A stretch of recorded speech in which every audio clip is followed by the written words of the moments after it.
From now on, more and more of what you do in your life will be a waste of time.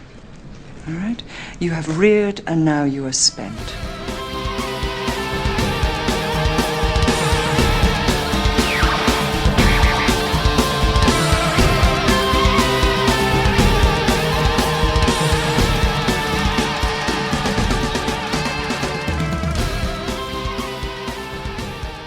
Hey, fun fans, it's We Enjoy. We've got news and news for you.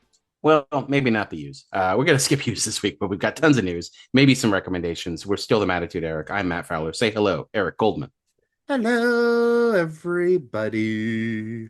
All right. We are recording this Thursday, going to post it on Friday, but the Oscar nominations have just come in, so we can kick things off with that if you'd like, unless you want to talk about the womp womp sad trombone opening for Bone Temple, which is a little disheartening. Which would you like to start with?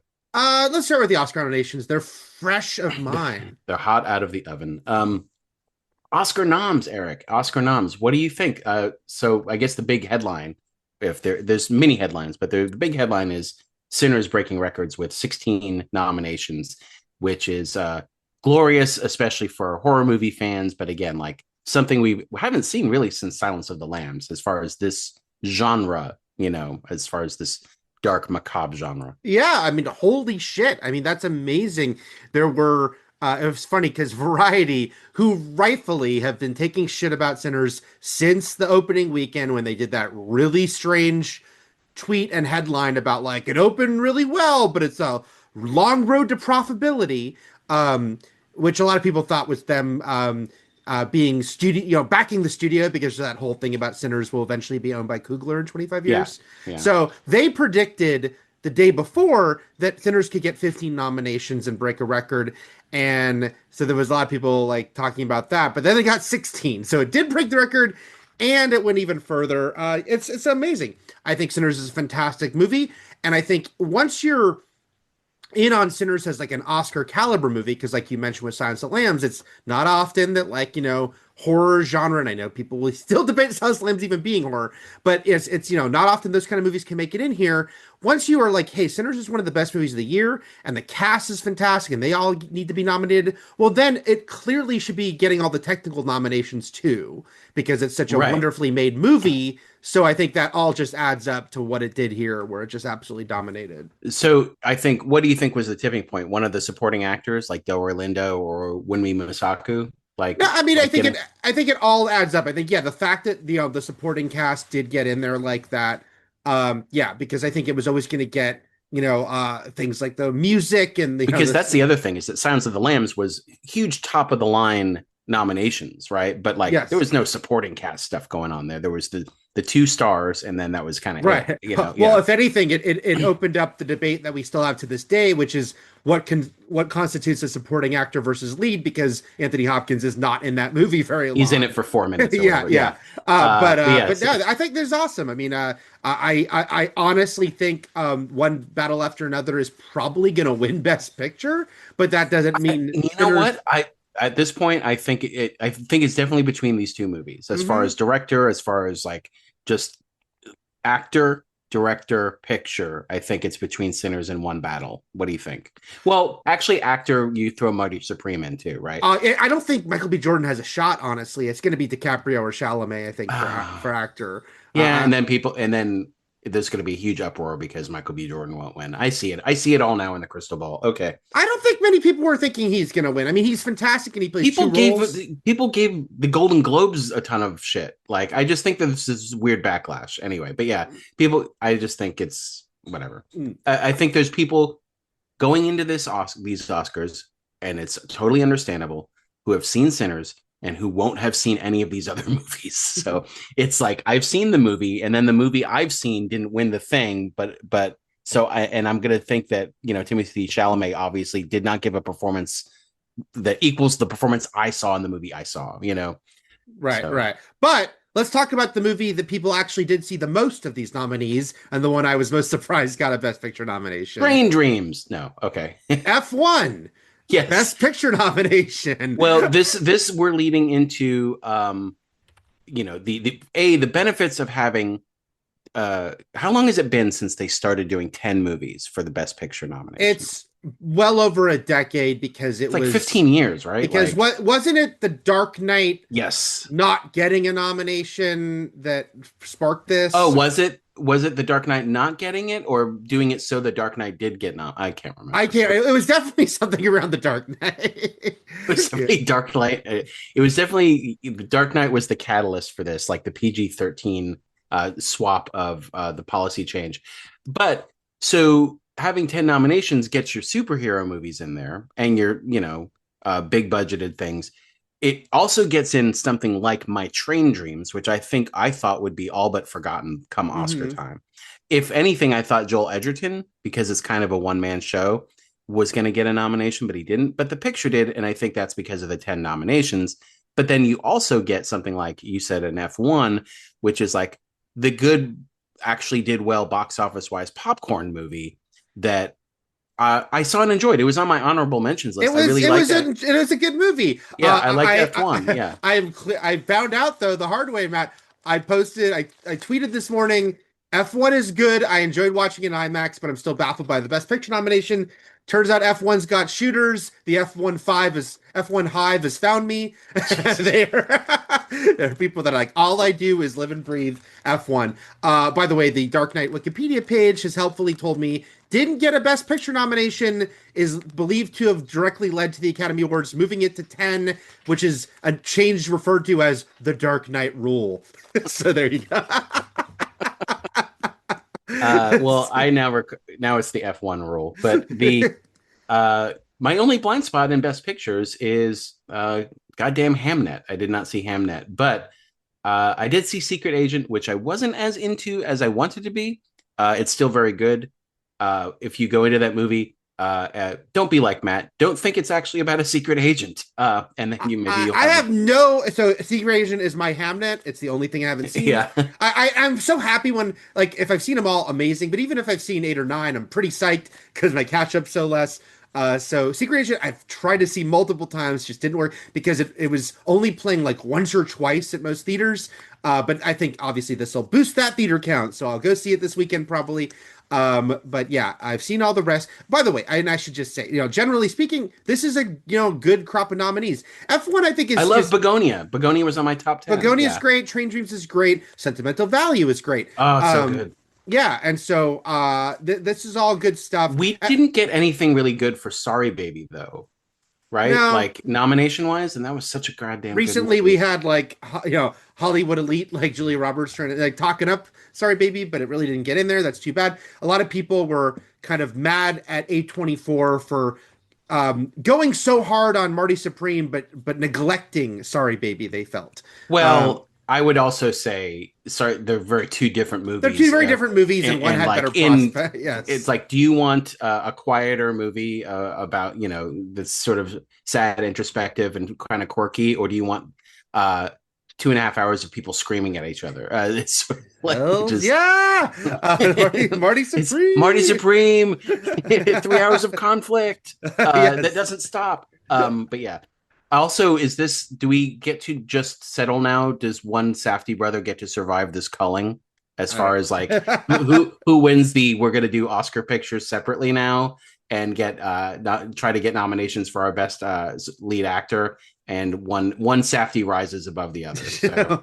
Only one Safdie to rule them all. Yes, I do think it's a strong, obviously there's going to be weird specific little things we could quibble about and question, but I think there's overall a very strong group of nominees. I want to mention, even though, I liked the movie, didn't love it.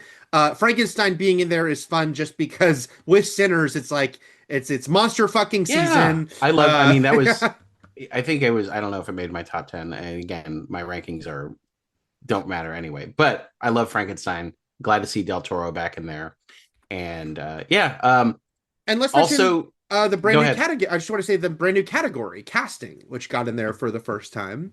Man, we're so close to stunts. We're so close to stunts, Eric. Yes. Stunts has to come next, but yeah. And this has to be for movies like, again, it's funny because this is not a Train Dreams category, because this is a movie that has like a vibrant ensemble and supporting cast, right? It has to you have to be like, it can't just be like two people. Yeah, I think it has to be a large group, which makes sense when you see stuff that's in there, like Marty Supreme, like Sinners, where even smaller roles are like, interestingly cast. I saw one person say, "Hey, it's funny that all four of the leads in Sentimental Value got nominated, but it didn't get a casting nomination." But someone said that actually does make sense because except for, and I'm going to say her name wrong, even though I love her, Ingia Ibsdotter Lilius, Perfect. she was the discovery. The other three would not even, they would have been like director picks. Like, it's like, he's like, just like, here's who I've worked with, here's who I want to work with. I don't think like will a Flanagan movie ever win Best Casting? It's all his friends. So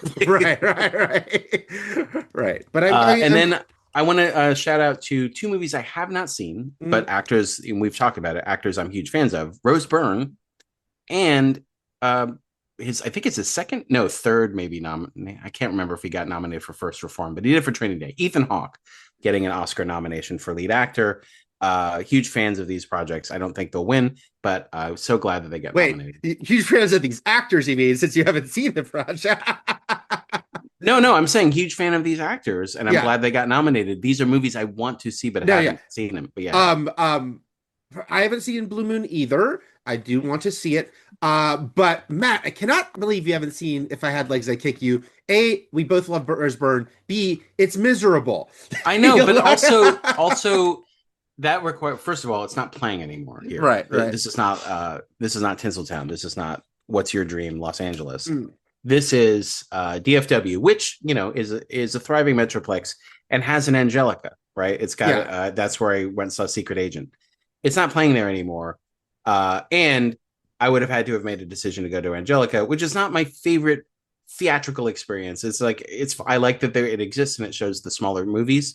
But I don't like that theater, like just, as the sound wise, picture wise, etc. Crowd wise, man, Angelica crowd. You would think like as cinephiles, they wouldn't talk as much, but they do.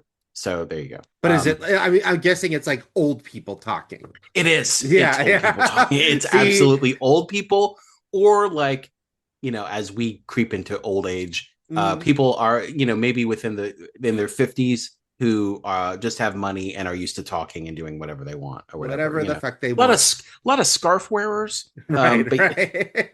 You scarf wearer. But we'll see. Again, some of these movies are going to get a boost to their theater count this weekend. But also, If I Had Legs, I'd Kick You being A24, they just re-upped their HBO Max deal. So I'm sure sooner than later. Maybe it'll creep into an Alamo, which itself is making some huge. Do you see that Elijah Wood spoke out against Alamo's new policy coming in February? A lot of people are, yeah. But I mean like a lot. But I mean like Frodo, Eric. Like Alamo Draft House mascot #1, Elijah Wood has taken them to task. If you've lost Elijah, you've lost the plot. If you've lost the Hobbit vote, you've lost quite a bit. It's like, with the Shire goes America. There you go. The movie, I'm definitely gonna see Blue Moon. I'm definitely gonna see Secret Agent. Do I have to see Song Sung Blue now? No, you don't have to see Song That's the one. There's always that movie that I'm like, I thought I could avoid it because it wouldn't get nominated, but then Kate Hudson got nominated. But good for Kate Hudson, but also you could just listen to a bunch of Neil Diamond shit because he's great. Or you could just watch Saving Silverman, Eric. So that's true. I like this story better the first time. It's called Saving. I like the Neil Diamond tribute act band in Saving Silverman way more. Right. I was laughing about the fact that one of the angry F1 hive coming for me. Was this on actual Blue Sky? There's an angry F1 hive. No, this is Twitter. You're over on X, aren't you? You're in the bad place. I refuse to call it X, but I was on Twitter. No, I do because I don't use it anymore. So right. So it's like my ex. But it's so funny because one person found did you're saying F1 shouldn't get a Best Picture nomination. Comeback was finding a tweet where I was like, hey, Thor: Love and Thunder isn't as bad as people say, and some of the humor went too far, but I still like parts of it, and I thought the goats were funny. And they're like, see? I'm like, I didn't say I thought Love and Thunder should get a Best Picture nomination. Yeah, but Eric, Eric, I think you're skipping, you're bearing the lead here is that like you're dealing with people who literally go back into your tweets and to try to find something. That's Like true. how many years did they have to go back to like, did they actually do a shortcut and search your name in Love and Thunder? Or did they scroll back 3 fucking years in your tweets to find anything? These are not well people. These are broken individuals. But they sometimes amuse me. Oh, they never. I'm too frightened by it. Too frightened by all of them. Okay. And that we can move on for the the Oscar nominees just a second. I do want to say I'm curious. AMC Theaters every year does like a showcase of all the. I think they marathon that shit. It might be 2 days in a row. I don't think they ask you to do 10 movies in a row. But they'll show all the Best Picture nominees. But notably, they'll never show the Netflix ones because there's been such a big, we'll never show Netflix movies because they don't have a window. I wonder if this year that'll break finally because they just showed K-pop Demon Hunters. It was like the first thawing when the second K-pop Demon Hunters one weekend screenings happened. They did show it. So let's see if this gets Frankenstein and Train Dreams for one-off showings. Will they let them play for their showcase? Did I see this headline right this morning as I sort of like skimmed things that Stranger Things season 5 viewership, which they won't release full numbers for, still didn't beat Wednesday season 2? I didn't see that, but I would believe it. I mean, why is everyone watching Wednesday, Eric? That's insane. I don't know. It's just, The first season was like marginally good at best. Like, I don't, yeah. Okay. Why? I don't know. Sometimes I think it's just aesthetics, right? It's like people like Wednesday as a character. They like Jenna Ortega has Wednesday. They like the vibe. So it's like the show itself, especially when we talk about Netflix's background stuff. It's like, oh, I like looking at the screen sometimes and seeing like gothy things. Yeah, sure. Yeah, look, okay, fine. I thought it was really funny that Matt Damon and Ben Affleck promoting their Netflix movie openly talked about how, yes, Netflix does give the note to keep repeating the plot.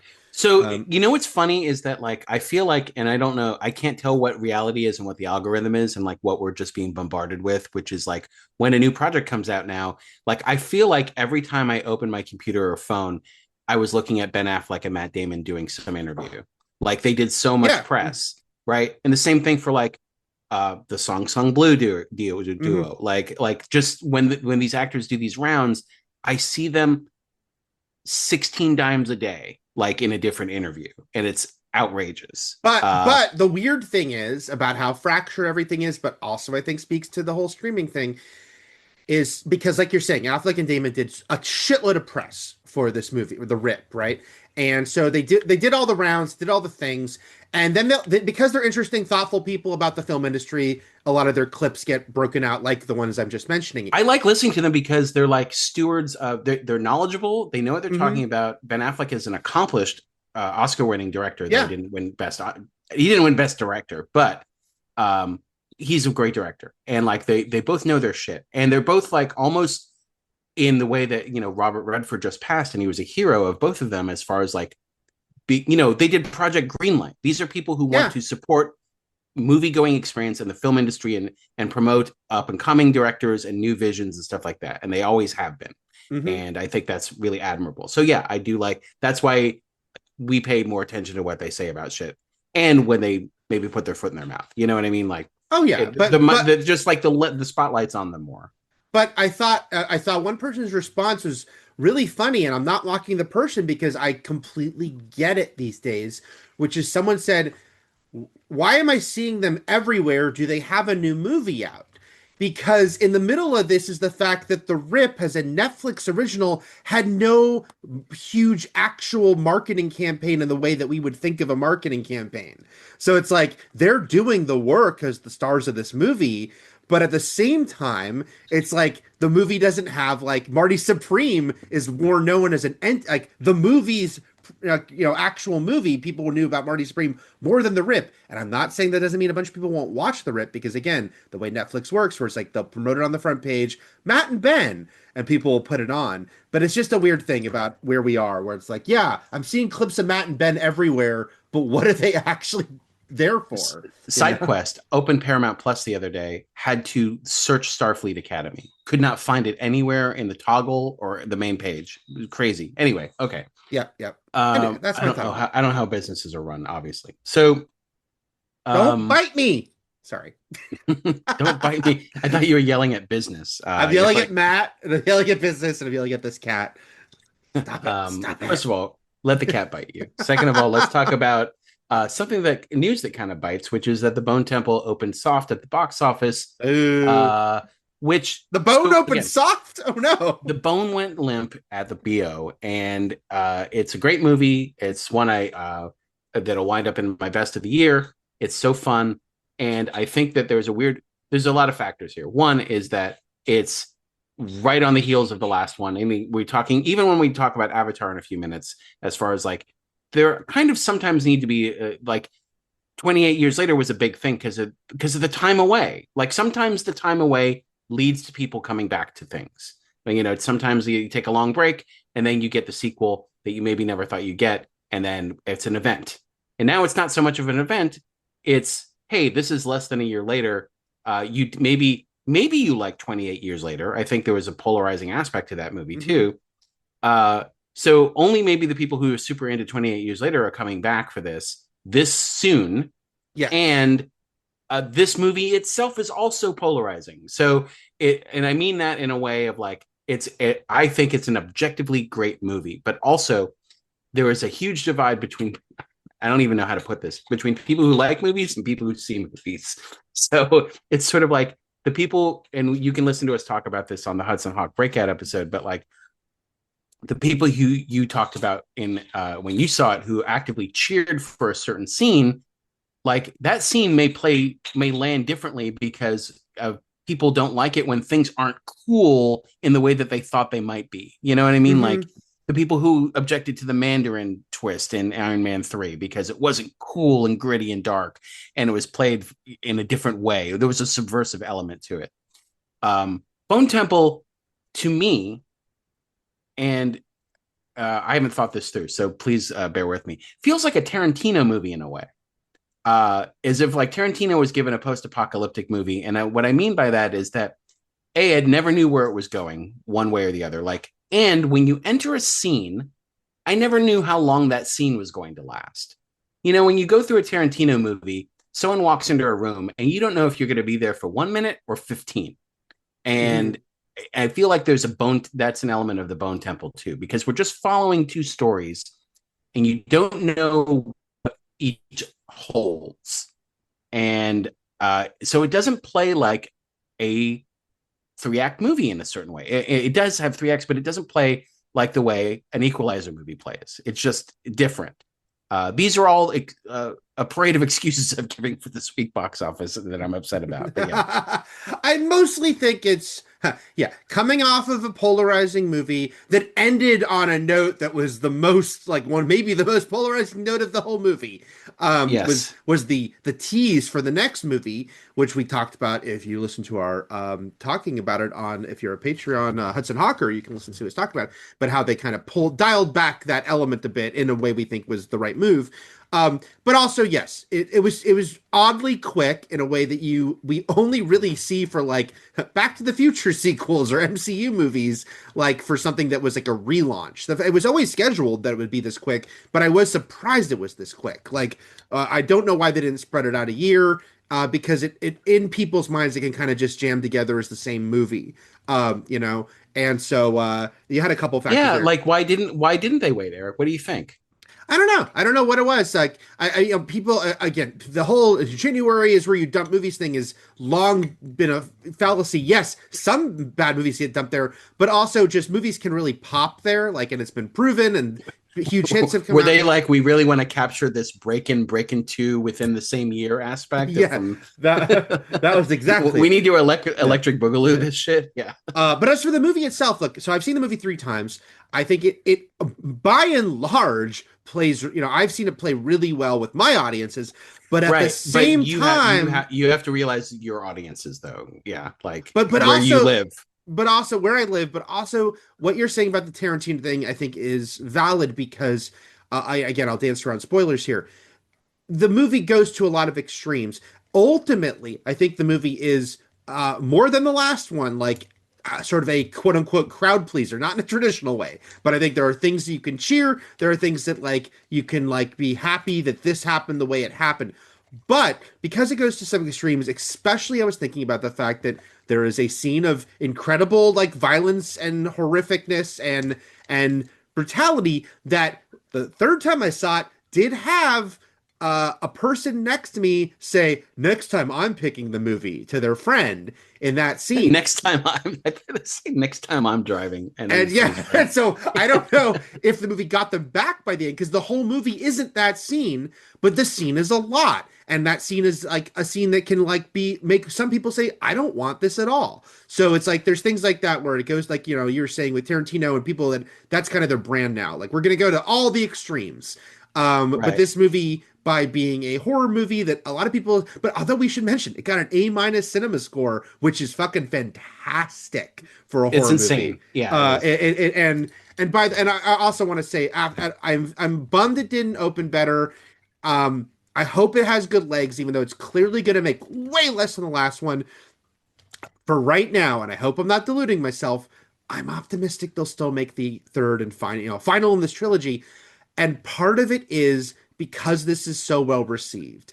Because if you're looking at the big picture, if you're Sony and you're like, man, we made a lot of money with the one last year, but now this one is might not make a profit in the theaters. We don't know.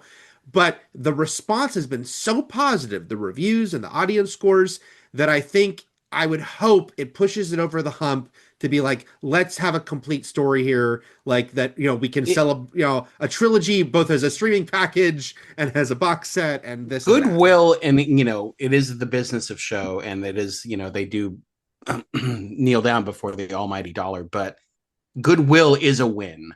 Like it can be seen as a win that is almost like a write-off. You know what I mean? Like you write off the financial loss because of the critical praise and the theater goer accolades and stuff like that. So yeah, it can count as a win. I agree with you. I hope that helps it lurch forward. I hope it has life on digital too.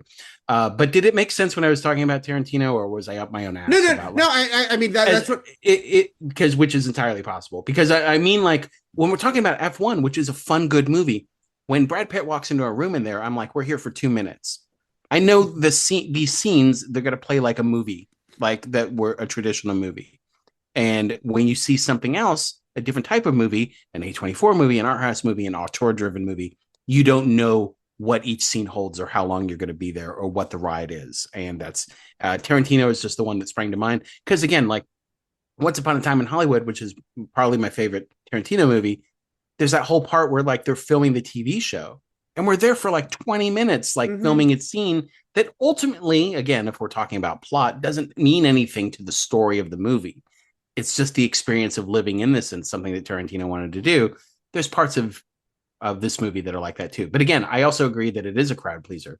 There were so many moments in Bone Temple where I was like, oh my God, or whoa, or like gripping my girlfriend's hand or the armrest or something where I'm like, oh, this is so cool. What's happening?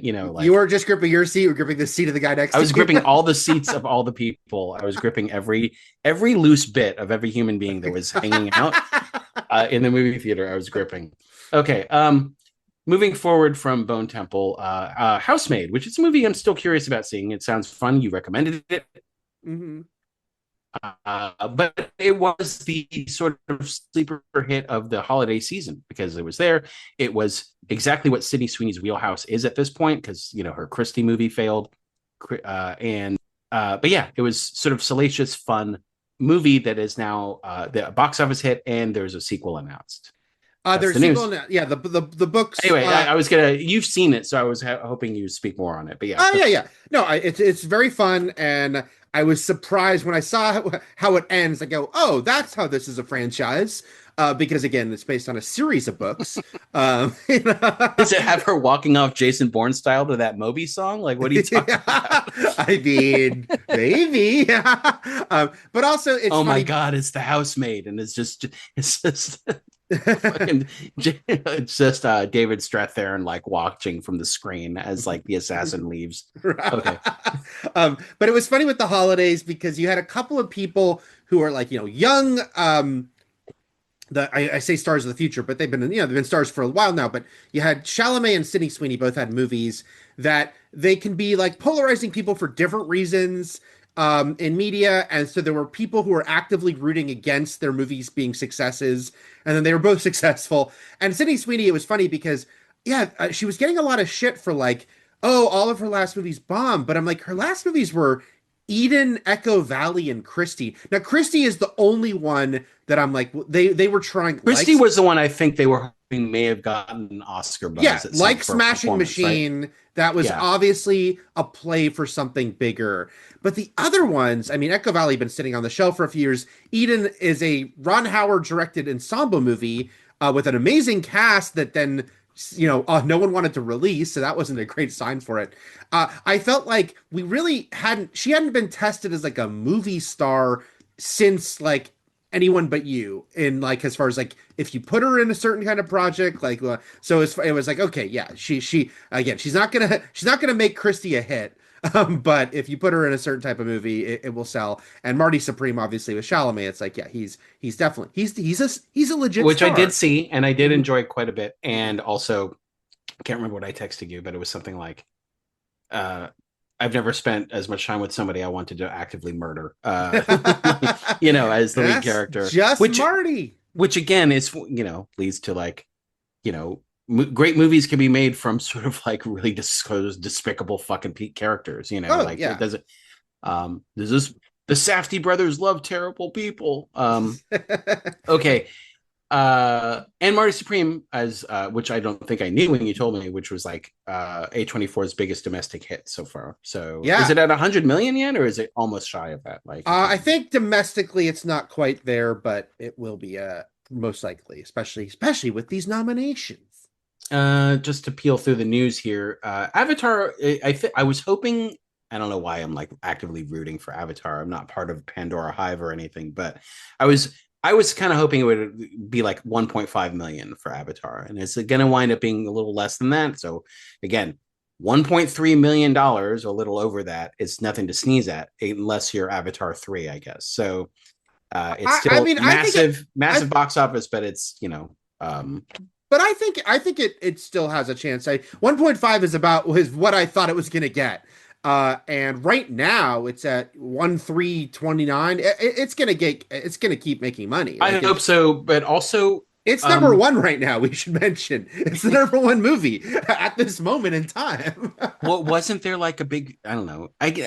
Things get amplified to the point where you think it's an actual news story. So this might be nothing, but like Avatar, the actual Pandora Hive, is calling on everyone to see the movie again, see the movie, which is don't just see it 3 times, see it 4 times, which is very silly.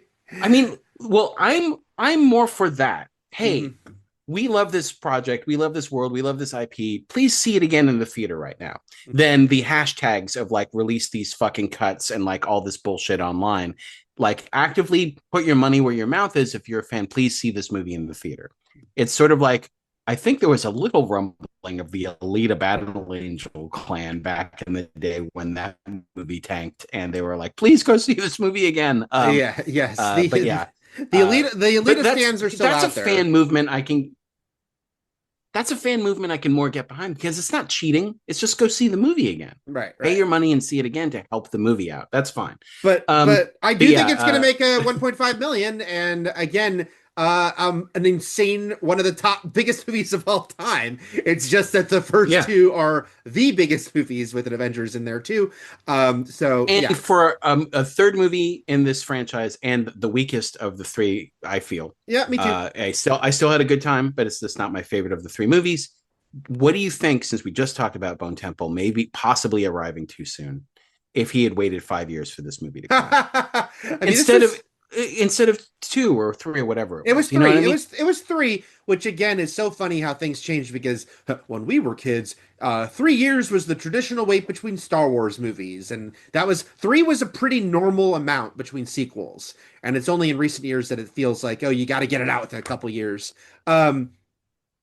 I don't think there was any reason to wait. I just think it does speak to the fact that as much as the ridiculousness of all the people saying no one's going to see Avatar 2, the 13-year wait only helped them as far as like, hey, it's back. It's I'm back after still this placing the whatever you might consider the faltering of this franchise box office squarely on the shoulders of Spider.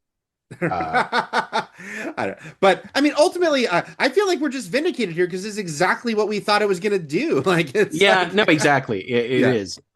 When the dust settles, it's going to be the same as people. It's not. It wasn't going to like top out at $600,000 or $700,000 like the cynics were saying. Anyway, No.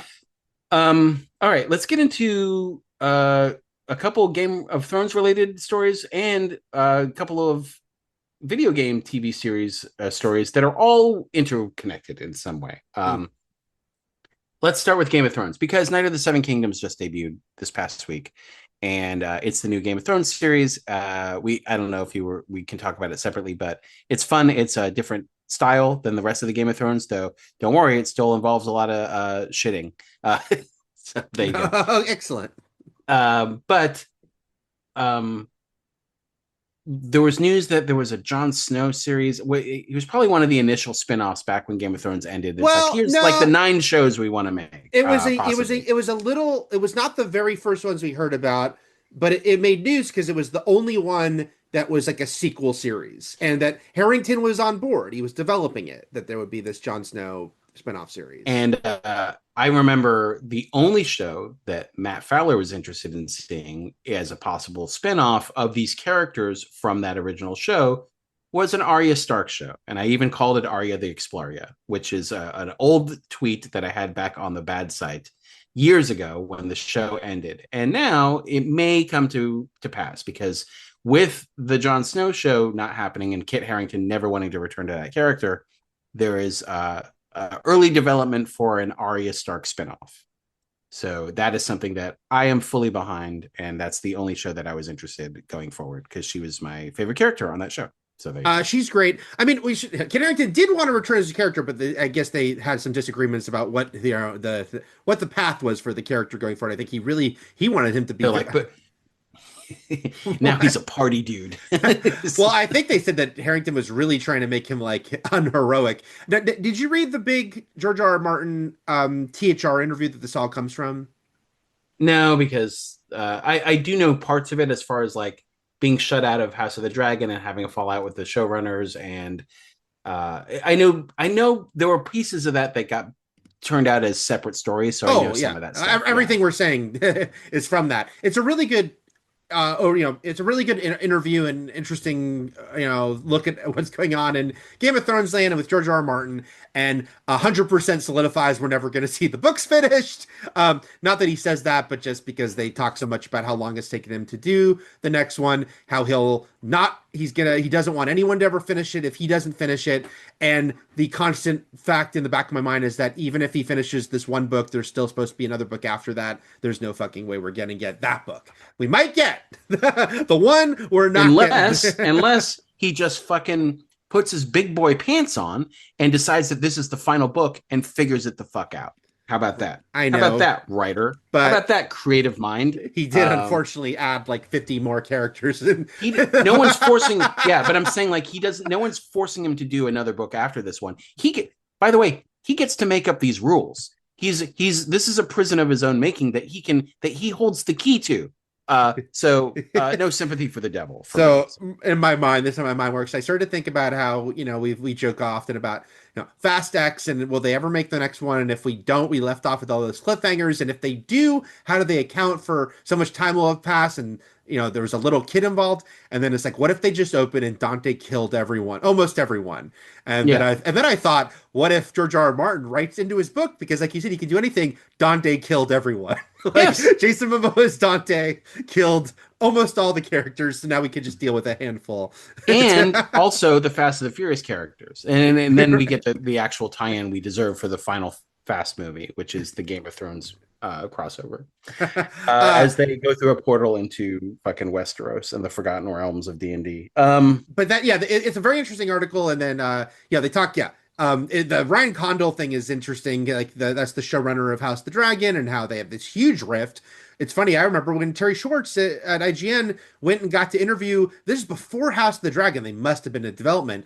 It was Ryan Condal doing? Didn't he do Colony? Is that the show he did before? Oh, with Sawyer from Lost.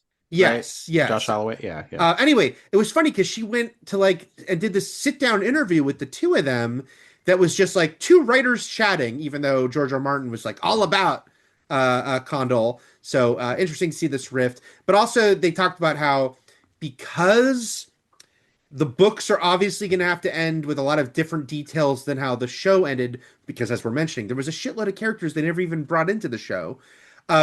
He felt like Jon Snow was the safest one in that he kind of was basically saying that Jon Snow will probably end the books in the same way as like he's off at the wall and it doesn't affect anything else. Like if you tell stories about Jon beyond the wall, it doesn't change anything as far as where the future is in his mind. So now it's interesting to hear that they've shifted to Arya, who I guess you could also be like, she's out in the world. Like she's not in Westeros. And well, yeah, she went west of Westeros, which is also could be the title of the show. But yeah, where are you heading? So, west of Westeros. I'm going double west, buddy.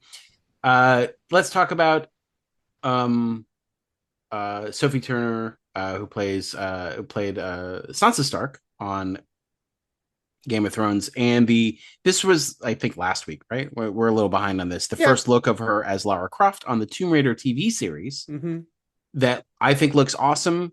I don't know, aside from Sansa, can't really fully speak to her other acting projects. She played a mean girl in a Netflix movie that I don't think she was very good at because she was doing an American accent, which sucked. I don't know, but you know, I think she looks great and I'm optimistic about this show. But I also, anytime a woman is put out there as a video game character and this is what she looks like, all I do is try to shield my eyes from what I assume is a tidal wave of toxicity coming from the manosphere, which I assume happened. I didn't want to pay attention to any of it, giving their seal of approval on how she looks and her sexuality and her body. But was it as bad as I thought it was, Eric, or no? Pretty much. To the point that someone's like, you literally got a hot white British woman playing Lara Croft, and you're still it doesn't matter. Not happy. You're still not happy. In the eternal answer to Are Men Okay, which is always no. This is also going to be a show not for them anyway. Does everyone forget this is a Phoebe Waller-Bridge show? They're not going to like this show no matter what. Like it doesn't matter. So. And by the way, yeah, Sophie Turner was awesome on Game of Thrones. It is interesting, Matt, that you didn't remember, and maybe that speaks to it, that you've seen her play Jean Grey twice, because she wasn't great. Oh, God. Well, yeah, I didn't think she was great as that either. No, she wasn't. She wasn't. Yeah. But, that's hey, true. Yeah. A, she gets to play British here, and B, hopefully it all works out. You literally you can never make certain people happy. Did you see the Masters of the Universe trailer this morning? I did. It looks a lot of fun. And, you know, because they've decided to, some of it's on Earth, just like the first movie, which was actually mostly on Earth. But they sort of Harry Potter, what's the other movie that I'm forgetting? Like, you know, you're a secret prince and that everything you've imagined is real or whatever, you know, all that stuff. Although he does know it. I thought he was going to be under a spell where like he didn't know who he was. Yeah. But he does know it. Anyway, just to talk about how there are the idiots and assholes of the internet will always dominate.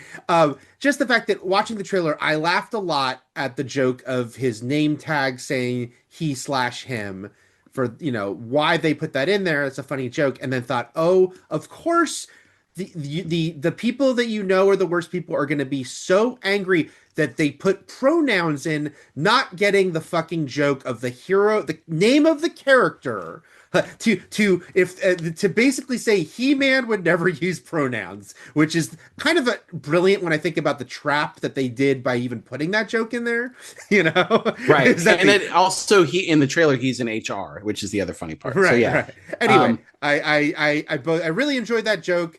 It predictably brought out the assholes, but then I almost thought the joke's extra on you because I'm sure they even kind of knew. It doesn't matter if the Eric, it doesn't matter if the jokes on them because they don't know that and they don't have any literacy to like comprehend context or anything. It doesn't matter. Like we laugh about all we think we're dunking on them, but it doesn't count as a dunk if they don't know they're being dunked on because they're too stupid. It ruins everything. That's what I'm saying. And the world is terrible. Do you know that also it's one of those things where I don't know how much of a speaking role like we see Skeletor in the trailer and he looks pretty cool. This is one of those Jared Leto stay the fuck out of all my favorite childhood IP things. But this is not like it's like when Leto was Hatbox Ghost, and it's like it doesn't matter who was Hatbox Ghost. No, yeah. So my hope is that it doesn't matter that Leto is Skeletor. Like obviously I want Skeletor to be a fun presence, but my hope is that like he's buried under so much and that it's not a Tron Ares situation where it becomes like a weird distracting part of the movie because it's Jared Leto. And he comes with like the baggage he comes with. Yeah, it's funny. Someone someone posted to me, it'll be funny to see how much they try to hide their Oscar-winning actor playing the villain. And I said, it helps a lot when his face is a fucking skull. You know, it's like that helps a lot where you don't. It's almost exactly like Hatbox. Yeah. Yeah. Yeah. And I have no idea if there'll be a flashback with him looking human or not, but the less is better. God of War, which is a show I'm really excited about because, like a lot of people, So God of War, very successful video game franchise about a Olympian named Kratos who goes to war with Zeus and kills Olympian gods, and then eventually he kills gods from other, religions, and that just goes to war with gods. And then in 2018, they did a reboot series that is amazing. There's God of War, there's God of War 2 Ragnarok. Those are the two games I've played. So I started in 2018 with that game that is canonically part of the series because the past is the past and Kratos has gone through everything he's gone through. But it is meant for people like me who were looking to jump into a prestige AAA game that's amazing that you don't need to have played all the other games for. And so that's what this series is based on. And now they have cast Kratos, and he is being played by Ryan Hurst, who voiced Thor in God of 2 Ragnarok, the game. So anyway, thought that was fun. Ryan Hurst, you will know from Sons of Anarchy, and then went on to decide he was never going to shave his hair or cut his hair or shave his beard, and then went on to play characters that just sort of fit that mold. He was on that weird hillbilly moonshining show, and then he was on Walking Dead, playing a character with long hair and a beard and part of the Whisperers. And now it has led him into another role of Kratos. I'm amused to see that he voiced Lobo in a Superman animated movie. Because you need long hair and a beard to voice Lobo. Right, that's what I'm saying.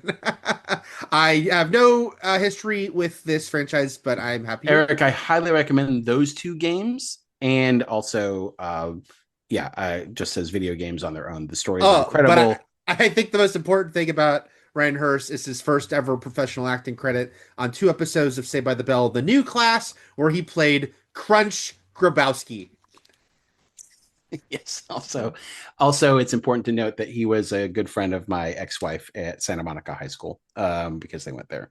Oh, wow. He worked at the Max. You should Google Crunch Grabowski, guys. Good stuff.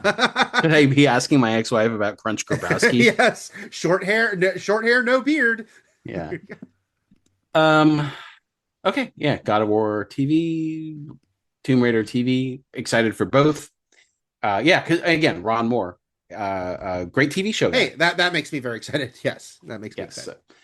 Don't have any. Didn't get to the write-ins, so I'm going to double up for next time. Eric, do you have a recommendation?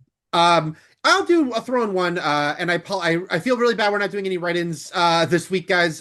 Sorry, I am on a time crunch, so that we didn't even really have time to go and get some before we started. But I'll throw in one recommendation, which is on Disney Plus and on YouTube. Actually, they're putting it on, I think, like one of the official Disney YouTube channels. Is Disneyland Handcrafted as of this weekend, which is a new documentary from Leslie Iwerks, and she's made a lot of theme park documentaries. She also has an Oscar for non-theme park stuff, but she did the Imagineering story, which if you watch that series on Disney Plus, you know is a great series looking at kind of the history of the rides and the people who made them. And Disneyland Handcrafted is really cool if you're into Disneyland, like I am, which is to say there's been a lot of documentaries about Disneyland and how it began, and it's always obviously an important part of any story about Walt. But this is fully about the actual physical building of Disneyland, which was insanely done in 1 year, which is absolutely wild when you think about what they did in 1 year. Although watching the footage, you think about how they didn't really have to follow the safety regulations they do today, because there are some people that are doing shit without harnesses and things that is like, whoa, that probably isn't the best idea what they're doing. But she went through all this footage, some of which has been included previously in things, but a lot of it which had not. And that she would like be like, what else do you have from the same things they were shooting? Because they did shoot a lot. And it's only footage of them building the park. There's no sit down interviews. And then they're using interviews done through the years as voiceover to take you through the process of what it was. And the cool thing is they took all this footage, which was silent, and they added sound effects. So they didn't include people talking. They didn't like, ADR in dialogue, but they'll just add in like the farm, the equipment and the noises while you're watching this happen. And it's a lot of 1954, 1955 shirtless dudes chain smoking and being unsafe to build this thing in 1 year. And it really is just sort of impressive. And if you're like me and you're like a Disneyland guy, you're like, oh shit, this is crazy to see them like driving up when it's like just like the bare bones, like someone is driving their car and there's a point of view shot into Frontierland, and it's like, oh, that's going to be the store that Trish and I go to every fucking time we're there. Sorry, Adventureland, that we go to Adventureland and things like that, and actually like digging the ditches for Jungle Cruise and this and that. It's just very well done, and there's some cool techniques because they'll take the footage of Walt on the Disneyland TV show where he's talking about these things, and they'll take the black and white footage from that, and then they'll like spring to the color full screen version because they're using footage that was the same footage that Walt was using on that show. Anyway, very well done. And again, if you're into the park and its history, just to sort of see it physically built in such a vivid way, in a you are there way, is very impressive. And Leslie, And what's it called again? Disneyland Handcrafted, and it's out either today, as we record on Thursday, it's certainly out Friday, out this weekend on Disney Plus and on YouTube. All right.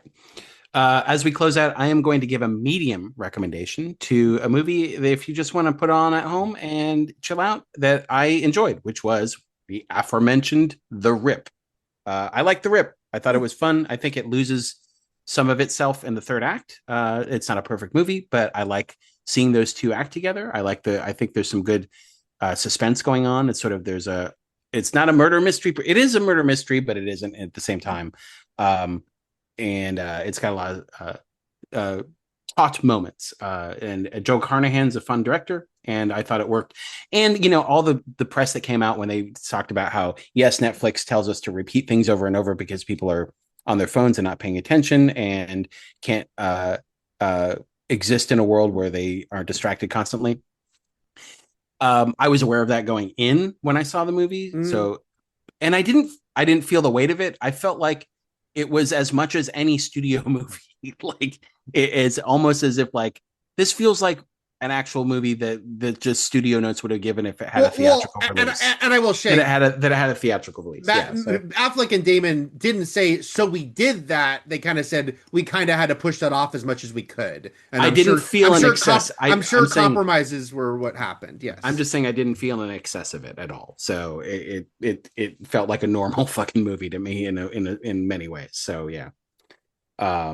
Highs and lows. But yeah, so yeah, if you're just looking to, as I am looking to possibly be frozen indoors all weekend and you're looking for streaming shit, yeah, The Rip.